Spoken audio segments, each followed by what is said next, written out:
மனதில் எல்லாம் களவு போக வழியில்லை.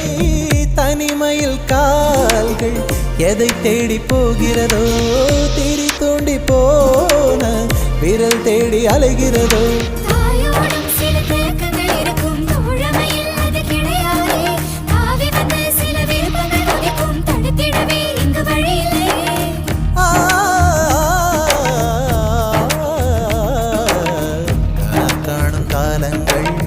கரைந்தோடும் நேரங்கள் கரையாத கோலம் போடுமோ.